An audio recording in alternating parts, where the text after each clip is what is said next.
Tay. I'm gonna react to the the Tay-K of New York, AI Hound. Alright. Tay is known for his viral track. track The Race, which blew up back in 2017 while he was on the run for murder. Now, 2 years later, a 15-year-old rapper from New York took a page out of his book and did the race after shooting an innocent bystander in the head. This is the true story of AI Hound, the Tay-K of New York. Before we dive in, shout out to OJ the Demon for their video on AI. Make sure y'all tap in with their channel. Not much is known about AI Hound's come up. He grew up in Yonkers, and CBS reported that his dad died when he was young. By the time he was 12, he was already in the streets. In 2015, he was charged with robbery after he pulled a knife on a dude and ran his pockets, but he didn't do no time for it. He was only 12 at the time, so he might have been too young for juvie. 2 years later, he got arrested again after the cops caught him with a loaded .380 pistol, but he still ain't get locked up. Then 1 year before he caught a murder case, AI was charged with stabbing someone in the leg during a fight. Somehow, he managed to stay out of legal trouble the whole time while he was putting in work for one of the most savage gangs in New York, the 300 Bloodhound Brims. The 300 Bloodhound Brims is a blood set that's allegedly responsible for some of the most brutal crimes in Yonkers, including murdering a theater employee over a cell phone. Damn, over a cell phone? Niggas is wildin' over there in Yonkers, bro. On April 15th, 2017, a 300 Bloodhound Brim named Michael Pettiford walked up to Dage Thomas at the Cinema Deluxe Ridge Hill in Yonkers and started taunting him. Dage was just trying to do his job at the theater, but Pettiford wouldn't leave him alone and called him out for the fade. Dage told him he didn't want to fight, and then Pettiford grabbed his phone and ran off. Dage went after Pettiford to get his phone back, and the two of them got into a struggle, and that's when Pettiford pulled out a knife and stabbed Dage in the chest. Pettiford took the phone and just walked out of the theater while Dage fell to the floor and told the people around him he couldn't breathe. EMTs rushed to the scene to help, but Dage was pronounced dead later that night. Pettiford was eventually arrested and sentenced to 18 years in prison, and he pleaded guilty to manslaughter and robbery. But that wasn't the only savage attack the 300 Bloodhound Brims allegedly committed. On June 17, 2021, a memorial was being held around North Broadway and Ashburton Avenue. The cops was already there monitoring the event because they knew gang members would be in the area, but they still couldn't stop what was about to happen. At around 9 p.m., a 33-year-old man walked into a convenience store near the memorial and was followed by three 300 Bloodhound Brims. They confronted him inside the shop, then followed him back out into the street. As soon as he walked outside, one of the Bloodhound Brims hit him in the back with a liquor bottle. Then another ran up and knocked him onto the ground. While he was unconscious on the ground, 11 other members jumped in and started punching and kicking him in the body and head. The brutal attack was caught on camera, and by the time they all ran off, the victim was left with broken and missing teeth, cuts on his face and body, and bleeding in his brain. They also snatched 2 chains and a watch from him before they left. Nah, they wildin'. They really packed the nigga, bro. They really violated him, bro. detectives on the scene called him back up. To help him chase down the suspects on foot, and 5 gang members were arrested within just a few minutes of the attack. Over the next few weeks, they went through surveillance footage frame by frame to identify the rest of them. When the investigation was finished, 13 300 Bloodhound Brim members was arrested, and one dude who repped the Mac Ball of Bloods went down with them.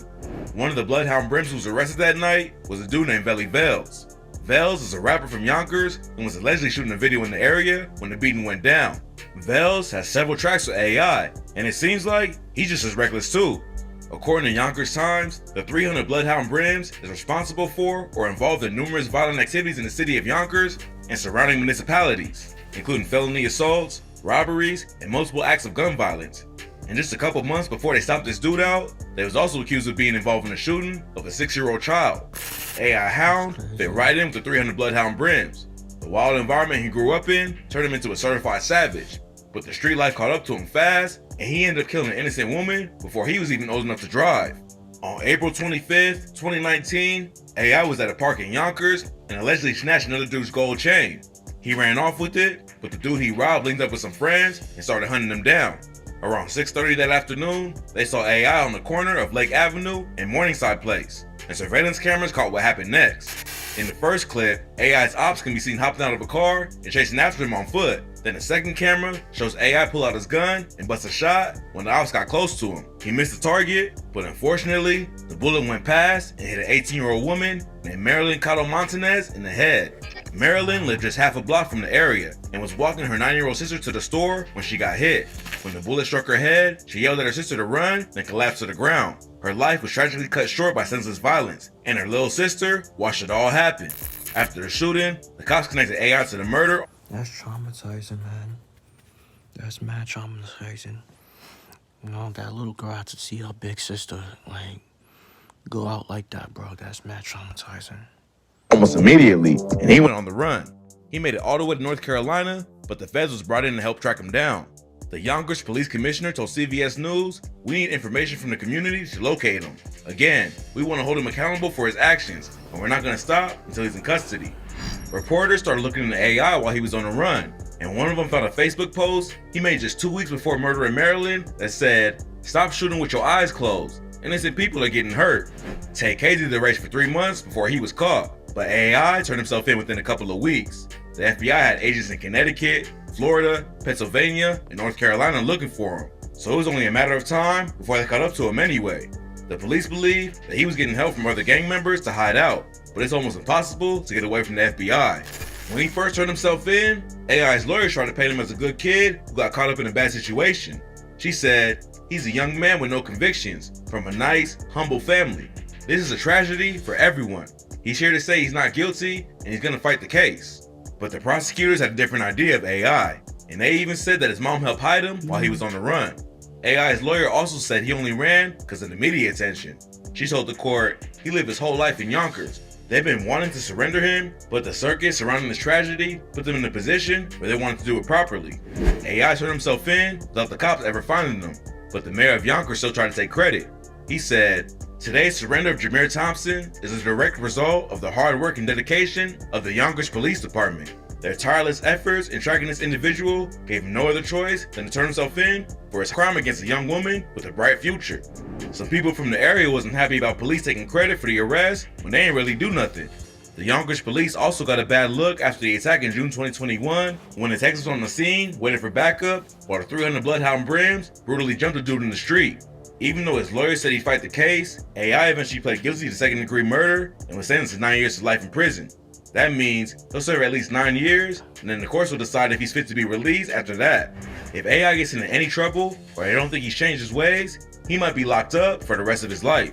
It's tragic how much talent AI let go to waste. His homie Mula G says he was one of the first drill artists from Yonkers, and AI's music videos with him and Veli Vels have hundreds of thousands of views on YouTube. He hadn't been dropping music for very long, but it's clear he was working hard in his craft. His last videos was posted just a few weeks before he killed Marilyn, and he obviously had the skills to really blow up. But unfortunately, he was in too deep with the streets and ended up throwing it all away over a stolen chain. After AI turned himself in, Marilyn's brother told a reporter from CBS 2, "This is good. She will have peace. My family can now sleep." A GoFundMe was later started to help her family pay for funeral expenses and therapy for her little sister who witnessed the shooting. Her family wrote on the fundraising page, "Someone took the life of an innocent baby. She'll never get to turn 19. She will never get to go prom shopping like we've talked about for hours." That is fucked up. I ain't gonna lie. That's fucked up. At the time, she would Never never get to graduate high school with a Regents diploma that she was working so hard for or go to college. She would never get married or have children of her own. Hashtag justice for Marilyn, because she deserves nothing less. The link for Marilyn's GoFundMe will be at the top of this video's description. Rest in peace to Marilyn Montanez. Hopefully, AI's time in prison will help him turn his life around. But in the meantime, at least her family can rest. Okay, that's the vid. So yeah, AI Hound, son was bugging when he was free, bro. Like, this nigga was bugging, bro. Not just him, but his mans too, bro. Like his bros was bugging as well. Like, them stomping out a 33-year-old man. They poked they poked somebody, you know, like. But you know, AI, how he's gonna be that like for the rest of his life, apparently. But I never really heard of AI, AI house music, bro. Like did y'all if y'all did, if y'all heard of his music, did y'all jacked it? Was y'all jacking his music? Let me know down in the comment section, yes or no. Yeah, make sure y'all like, comment, subscribe. Y'all know the vibes. If you're just checking out, you are.